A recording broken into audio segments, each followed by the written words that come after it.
Salam alaikum, Bisem Yesua Hamasiah, salam sejahtera di dalam nama Tuhan Yesus Kristus.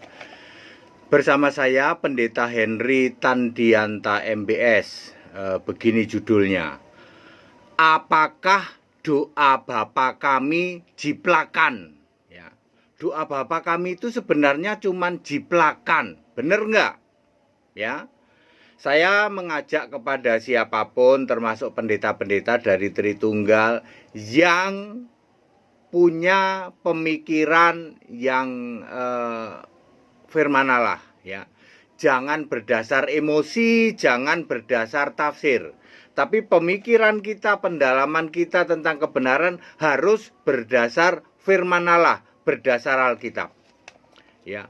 Apakah doa Bapa kami hasil jiplakan? Ya saudara-saudara ya. Saudara, Anda tahu doa Bapa kami maksudnya adalah doa yang diajarkan Yesus ketika di Matius 6 ayat 9 sampai 15 atau Lukas 11 ayat 2 sampai 4 ya. Itu ya. Doa Bapa kami. Begini ceritanya ya. Di dalam Lukas 11 ayat 1, Lukas 11 ayat 1, ada salah satu murid ngomong ke Yesus begini, Tuhan, kok disebut Tuhan? Ya nggak apa-apa, kan kitab Lukas ditulis setelah Yesus naik ke surga, maka ditulisnya Tuhan. Tuhan, ya, ajarkanlah kami berdoa seperti doa yang diajarkan Yohanes Pembaptis kepada murid-muridnya. Jadi Yohanes Pembaptis juga punya murid. Ya. Tuhan, ajarkan kami berdoa seperti yang diajarkan Yohanes Pembaptis kepada murid-muridnya. Lalu Yesus ngomong gini, kalau kamu berdoa, berdoalah Bapa kami yang di surga, bla bla bla bla. Lukas pasal 11 ayat 2 sampai 4 ya, betul ya, 2 sampai 4 ya. Terus itu ada di Lukas 1 ya. Lukas 1 ayat 11 ya. Lalu pertanyaannya, karena murid ini bertanya, Tuhan, ajarkanlah kami berdoa berdoa sebagaimana Yohanes mengajarkan doa kepada murid-muridnya. Lalu Yesus menyebutkan doa kepada Bapa yang sering disebut doa Bapa kami. Pertanyaannya, apakah doa Bapa kami itu jiplakan dari doa yang diajarkan Yohanes Pembaptis kepada murid-muridnya? Ya, jangan marah ya, saya mengajak kepada para pendeta yang punya pemikiran kritis, mau mencari kebenaran berdasar firman, jangan berdasar emosi atau ajaran-ajaran tafsir ya. Benarkah doa Bapa kami ini sebenarnya adalah jiplakan dari doa Yohanes Pembaptis kepada murid-muridnya? Mari kita lihat. Siapa orang yang nanya ke Yesus, Yesus ajarkanlah kami berdoa, siapa dia? Dia adalah Andreas. Karena ya silahkan dibaca di dalam Yohanes pasal 1 ya. Ketika Yohanes Pembaptis ada dua orang murid. Kan Yohanes Pembaptis punya murid. Ada 2 orang murid, silahkan dibaca di Yohanes pasal 1 ya. Lalu ada Yesus lewat. Lalu Yohanes bilang, itu anak domba Allah yang menghapus dosa dunia. Lalu kedua orang murid Yohanes ini pindah ngikut Yesus. Ya. Nanti di ayat berapa ya? Yohanes 1 ayat 40 kalau tidak salah, namanya Andreas. Lalu Andreas ini di antara 2 murid ternyata yang diterima sebagai 12, salah satu dari 12 murid adalah Andreas. Yang satunya lagi mungkin balik lagi ke Yohanes ya. Ya, tidak disebutkan di situ ya. Jadi Andreas ini nanya ke Yesus. Yesus, ajarkan kami berdoa sebagaimana Yohanes mengajarkan doa kepada murid. Lalu Yesus bilang, Bapa kami yang di surga. Andreas tidak komplain loh. Ya, Andreas tidak ngomong, Yesus kok doanya beda sih? Ya, tidak ngomong gitu Andreas ya. Andreas bilang apa? Nggak bilang apa-apa ya. Tidak komen apa-apa. Artinya Andreas setuju bahwa Yesus mengajarkan doa Bapa kepada Bapa sama yang dilakukan oleh Yohanes juga. Bukti lain menunjukkan Yohanes membaptis, ya, di dalam Yohanes 1 ayat 18 kalau tidak salah. Yesus juga membaptis, Yohanes 3 ayat 22. Sorry, aku nggak pakai teks ya. Kemudian Yohanes juga menginjil, kalau tidak salah Lukas 3 ayat 18 kalau tidak salah. Yohanes membaptis itu Yohanes 1 ayat berapa ya? Ayat 28 kalau tidak salah ya. Yesus membaptis Yohanes 3 ayat 22. Yohanes apa tadi? Yohanes memberitakan Injil Lukas 3 ayat 18. Yesus juga memberitakan Injil Lukas 4 ayat 44. Sorry kalau salah karena saya tidak pakai teks ya. Sengaja seperti ini ya. Oke.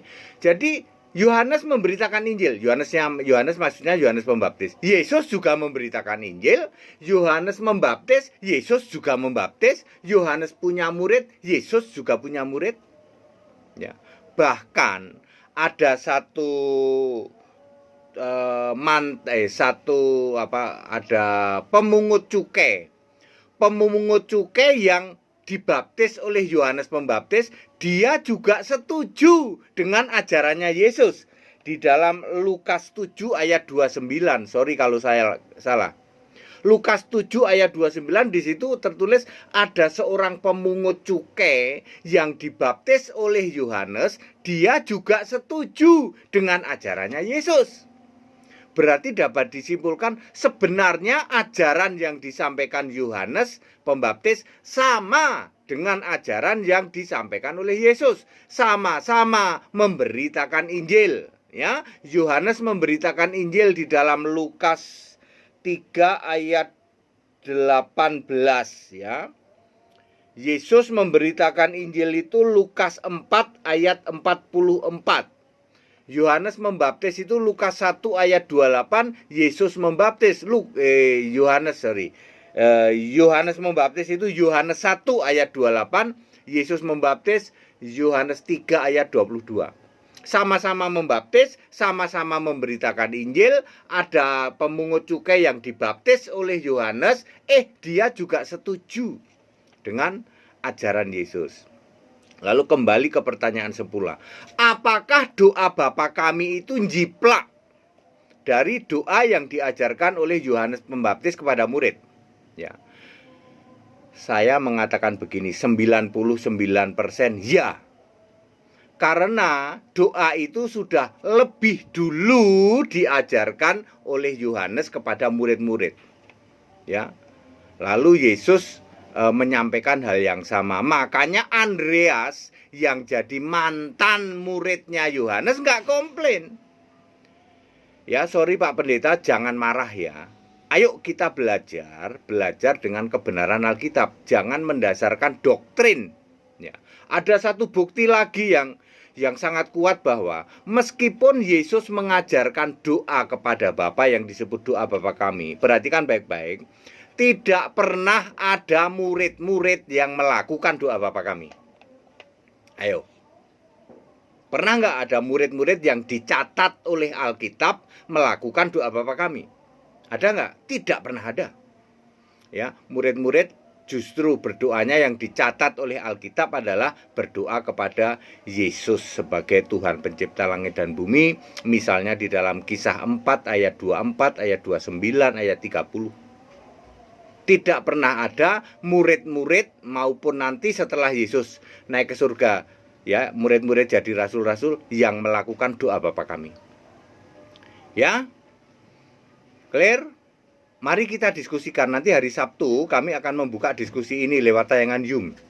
Para pendeta yang merasa terbakar jenggot, gitu, jenggotnya kebakaran. Ya.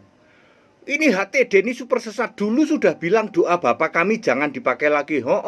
Lalu semua sekian puluh pendeta komplain. Tapi yang pendeta komplain itu sekarang udah mengakuin. Benar, memang doa Bapa kami tidak dilakukan lagi karena doa itu harus langsung ke Yesus. Mereka sudah bisa baca, dulu belum bisa baca.